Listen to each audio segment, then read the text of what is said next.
우리들이 성경을 읽을 때에 우리의 습관이 있는데요. 우리는 영화를 보든지 성경을 읽을 때 주인공과 나를 동일시하려는 경향이 있습니다. 그래서 오늘 본문을 읽으실 때 우리의 마음은 내가 예수님과 같기를 원한다. 나도 이런 일이 벌어지면 대제사장들과 많은 무리들 가운데서 위협과 공포 속에서도 내가 정말로 메시아이고 하나님의 아들이다라고 증언하셨던 예수님과 같기를 기대한다. 그런 마음으로 성경을 읽습니다. 마찬가지로 오늘 베드로가 부인한 장면을 읽을 때에 이렇게 하면 안 되지, 나라면 이렇게 하지 않았을 것이다 라고 은연중에 생각하면서 읽을 위험이 있습니다. 여러분, 정말로 나의 신앙이, 진솔한 질문인데요, 나의 지금의 신앙이 당시에 베드로가 가지고 있었던 신앙보다 더 훌륭하고 더 굳건한 신앙이라고 확신하시는 분이 저를 포함하여 우리 가운데 혹시 있습니까? 지금 내가 가지고 있는 신앙이 베드로가 그때 가지고 있었던 믿음과 신앙, 예수님을 향한 사랑보다 내가 가지고 있는 사랑이 열심히 더 크다, 이렇게 자신 있게 이야기할 수 있는 사람이 과연 있습니까? 여러분, 베드로가 부인한 것은 사실입니다마는 당시에 베드로가 예수님을 향해 가지고 있었던 충성된 마음, 예수님을 메시아로 믿고 고백하는 참 신앙, 그리고 예수님과 함께 공생애를 하면서 보여주었던 베드로의 그 모습을 볼 때에 우리 가운데 베드로보다 신앙이 좋다 이렇게 말할 사람은 거의 없을 것이라고 생각하는 것이 더 맞습니다. 한 가지 첫 번째로 주목해 봐야 될 것이 있습니다.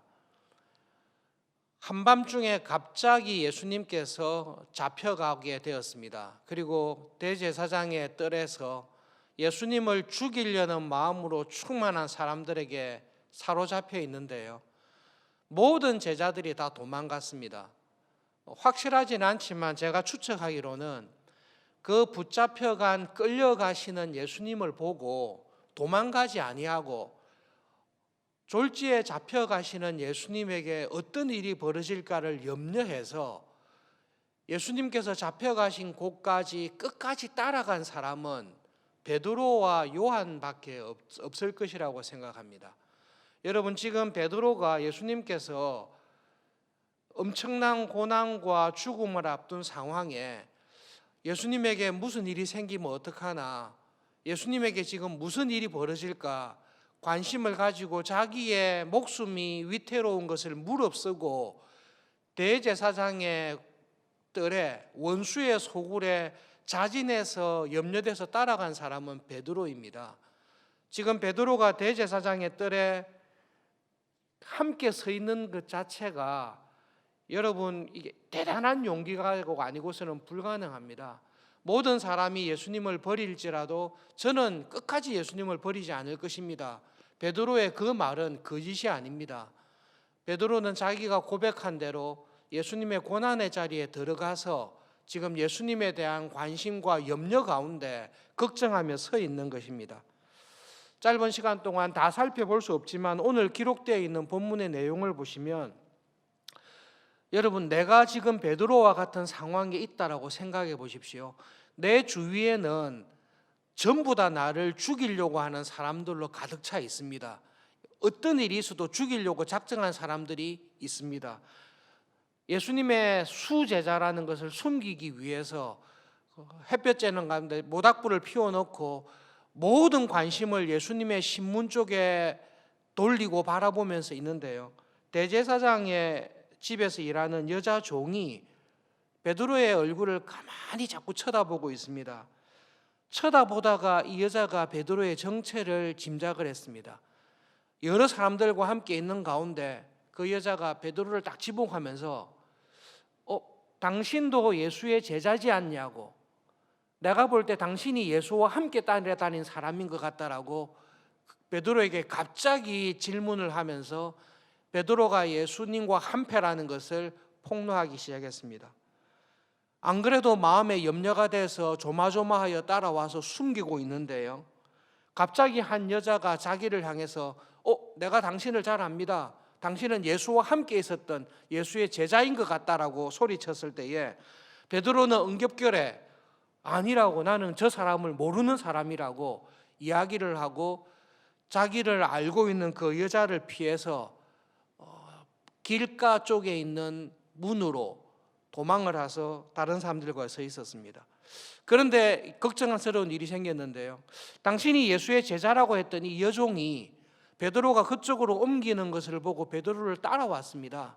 성경을 보시면 이 여자가 베드로를 따라와서 이제는 베드로 바로 곁에 서 있는 대제사장의 경비원들, 대제사장 집에 있는 사람들에게 고자질을 하고 있는 것입니다. 내가 저 사람을 아는데 저 사람은 예수와 함께 있었던 사람입니다. 저 사람도 예수와 한패입니다라는 것을 그 여자가 끝까지 따라와서 베드로 곁에 있는 제사장 집에 있는 사람들에게 고자질하는 말을 듣습니다. 그러니 그 이야기를 들었던 대제사장 집의 사람들이 의심과 살기의 눈으로 베드로를 일제히 주목합니다.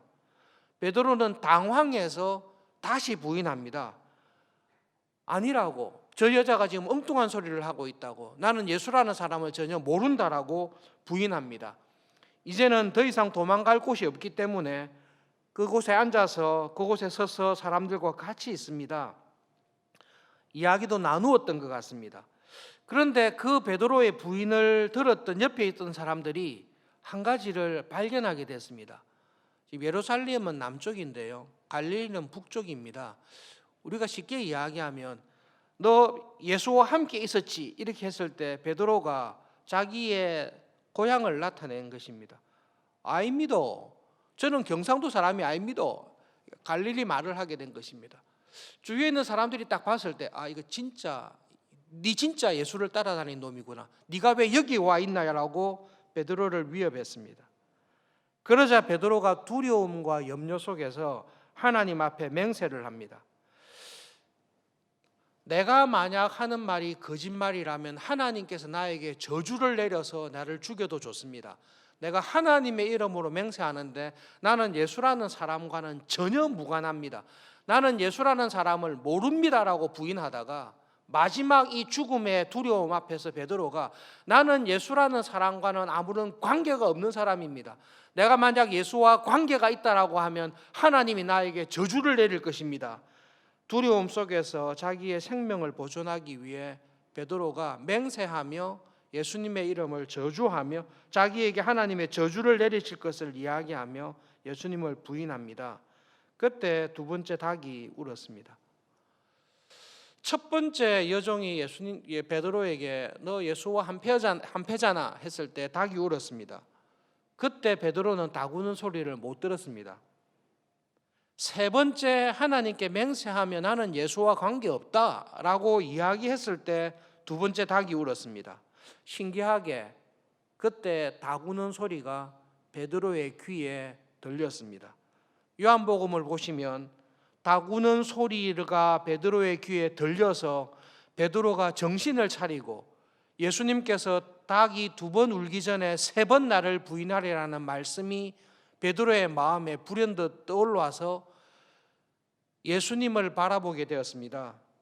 그때 고난과 신문을 당하던 예수님께서 베드로를 바라보시고 베드로에게 눈을 돌려서 베드로의 눈과 예수님의 눈이 마주쳤다. 베드로가 자기를 긍휼의 눈으로 바라보시는 예수님의 눈을 보고 나가서 통곡하여 회개하게 되었다라는 것을 기록하고 있습니다. 여러분, 새벽에 간단하게 꼭 기억할 게 있는데요, 마음은 원이로되 육신이 약해서 못하는 경우가 있습니다. 여러분, 베드로는 예수님의 충성된 제자로 인간적인 사랑과 신뢰로 예수님의 고난의 자리에 예수님을 지키고 예수님을 돌보기 위해서 왔습니다. 자기가 생명을 다해서 예수님을 지키려는 마음을 가지고 그까지 이 강도의 소굴에 죽음의 소굴까지 베드로는 따라 들어왔습니다. 그러나 예수님을 지키기를 원하는 마음은 있지만 지금 예수님에게, 지금 교회에, 지금 자기에게 닥쳐오는 이 영적인 위험과 사탄의 강력한 세력 앞에서 베드로는 이 위험과 시험을 견딜 수 있는 영적인 실력과 영적인 깨어있음이 베드로에게는 없습니다. 여러분이 오늘 본문 앞부분에 보시면 베드로와 비교할 수 없는 강력한 시련과 사탄과 죽음의 위협 앞에서 예수님은 흔들리지 않습니다. 왜 흔들리지 않습니까? 우리는 쉽게 이렇게 오해합니다. 예수님이니까 안 흔들리지요. 베드로는 사람이니까 흔들리지요. 성경은 그렇게 이야기하고 있지 않습니다. 예수님께서 베드로보다 더 많은 시험과 환난을 당했을 때 예수님은 신성을 가지고 이기는 게 아니라 우리와 똑같은 인성을 가지시고 우리와 똑같은 연약함을 가지시고 예수님 앞에 삼키려고 들어오는 악의 세력의 위협의 죽음의 위협 앞에서 예수님은 든든하게 견디고 딱 맞서고 계십니다. 베드로는 여지없이 무너지고 있습니다. 왜 예수님은 믿음 안에서 든든하게 서서 십자가의 고통과 사탄의 위협을 다 싸워서 견디고 이기고 있는데 똑같은 마음을 가지고 있었던 베드로는 제자들 가운데 가장 훌륭한 가장 열심 있는 베드로는 속절없이 왜 다 무너지고 맙니까? 이유는 딱 한 가지 있습니다. 겟세마네 동산에서 예수님은 이 다가올 영적인 위험을 아시고 깨어서 하나님의 은혜를 간절히 구하는 기도의 시간을 가지고 이 시험 앞에 서 있습니다. 베드로와 야고보와 요한과 제자들은 무엇을 하고 있었습니까? 예수님이 경고했습니다. 너희들이 감당할 수 없는 시험이 지금 온다.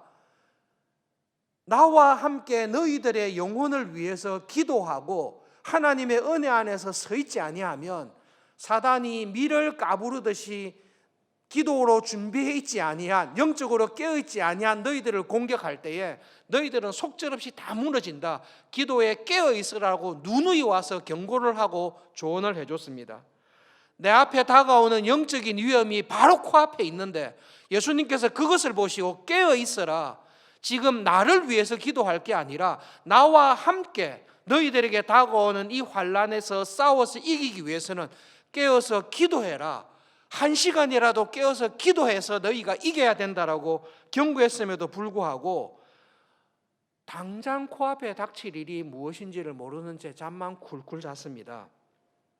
갑자기 일이 벌어졌습니다. 자다가 일어났는데 예수님이 잡혀갑니다.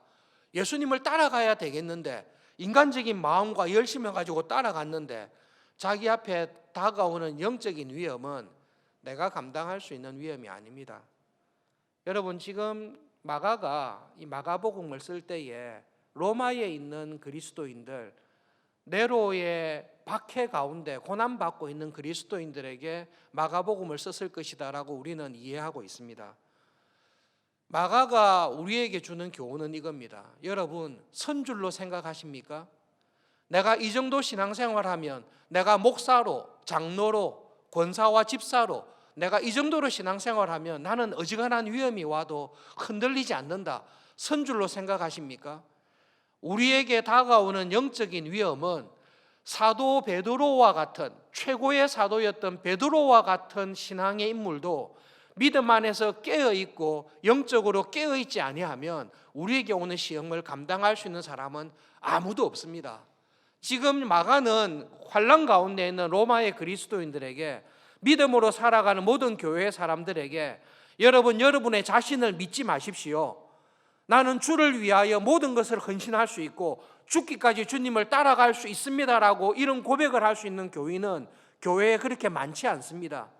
여러분 정말로 우리 교회에 나를 포함하여 예수님 저는 어떤 환난이 와도 제가 죽기까지 하더라도 내 모든 것을 다 잃어버린다 할지라도 저는 예수님을 따라가겠습니다라고 그런 고백을 할 수 있는 교인은 교회에 많지 않습니다. 그러나 베드로는 그런 고백을 하는 사람입니다. 그리고 그 고백에 맞는 모습을 대제사장의 뜰에까지 오면서 보여준 사람입니다. 그러나 인간적인 결심, 신앙적인 결단이 얼마나 큰지는 몰라도 실제로 영적인 위협이 나를 휘감을 때 이 위험 앞에서 하나님의 은혜로 설 수 있도록 하나님 도와주십시오라고 말씀과 기도의 은혜 안에 굳건하게 서 있지 아니하는 교인이라면 베드로도 넘어지는데 다 넘어지게 되어 있습니다. 여러분, 세상의 시험이 그렇게 간단하지 않습니다. 베드로는 이 이야기를 자기의 실패와 자기의 배신과 자기의 목숨을 구하기 위해 맹세까지 하며 예수님과 나는 관계없다라고 했던 자기의 실패를 교회 앞에 베드로는 고백하고 있습니다. 그러면서 우리에게 무엇을 이야기합니까? 말씀과 기도 안에 나의 영혼이 깨어있지 아니하면 우리는 다 넘어지게 되어 있습니다. 목회자들이 목회를 잘하다가, 교인들이 직분자로 잘 섬기다가 한순간의 방심으로 하나님 앞에 큰 죄를 범하고 한순간의 영적인 나태함으로 말미암아 회복될 수 없는 죄에 빠질 때가 있습니다. 사탄은 우리의 약점을 정확하게 압니다. 사탄은 내가 가지고 있는 영적인 약점이, 내한테 들어와 있는, 내재되어 있는 죄악된 습관이 항상 죄를 짓는 게 무엇인지를 압니다. 결정적인 순간에 들어와서 나를 완전히 무너뜨릴 수 있는 지혜가 가지고 있는 것이 사탄입니다. 베드로는 우리에게 한 가지를 경고해 줍니다. 여러분, 이 정도면 나는 신앙생활 잘하고 있다라고 스스로 서 있다고 생각하십니까? 그 생각이 있는 것 자체가 넘어질 자리에 가 있는 것입니다. 정말로 하나님의 말씀과 기도의 자리에 들어가 있는 사람은 내가 가난한 것을 아는 것입니다. 심령이 가난한 사람은 복이 있습니다. 하나님께 복을 받은 사람, 하나님의 은혜 안에 거하는 사람은 하나님 앞에서 내가 얼마나 가난한지를 아는 사람입니다. 하나님, 제가 영적으로 참 가난합니다. 말씀대로 살기 원하지만 날마다 내 발이 더러워집니다. 믿음으로 살기 원하지만 번번이 세상의 욕심에 타협을 하게 됩니다. 하나님 앞에 설 때마다 제가 가난합니다. 하나님, 저의 가난함을 도와주십시오라고 기도의 자리에 들어가는 사람이 시험을 이길 수 있습니다. 베드로처럼 큰 소리를 칩니다. 저 정도면 저는 애증하는 거 다 이길 수 있습니다.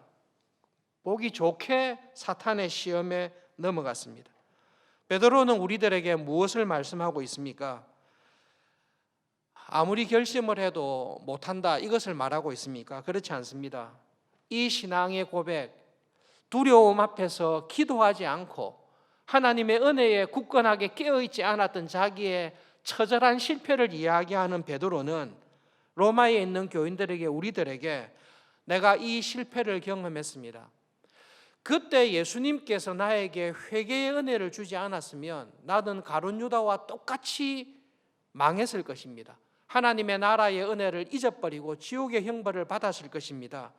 그런데 하나님께서, 주님께서 그 고난 속에서도 나를 긍휼히 여기시고 나를 위하여 기도해 주시고 회개의 은혜를 주셨습니다. 예수님께서 그때 그 고난 중에 눈을 돌려 나를 바라보시고 나의 연약함을 미리 아시고 내가 회개하기를 주님께서 은혜를 주셨습니다. 그 회개의 은혜로 말미암아 내가 돌아오게 되었습니다. 그리고 지금 네로의 박해 앞에서 베드로는 기도와 하나님의 말씀의 은혜 안에 예수님처럼 준비되어 있습니다. 교회의 전설에 의하면 베드로는 예수님이 죽으신 것과 같이 십자가에 거꾸로 박혀서 예수님을 증거하며 죽었다라는 것을 우리에게 말씀하고 있습니다. 베드로가 우리에게 주는 교훈이 있는데요. 여러분, 말씀의 은혜 안에서 내 영혼이 날마다 새로워지셔야 됩니다. 이때까지 내가 모태신앙으로 직분자로 교회 생활을 오래 해서 알 거 다 안다. 그게 영적인 교만입니다. 우리가 성경 66권을 다 안다 할지라도 하나님에 대해서는 하나님의 발가락 한 개를 알 정도지 하나님을 다 알기 불가능합니다.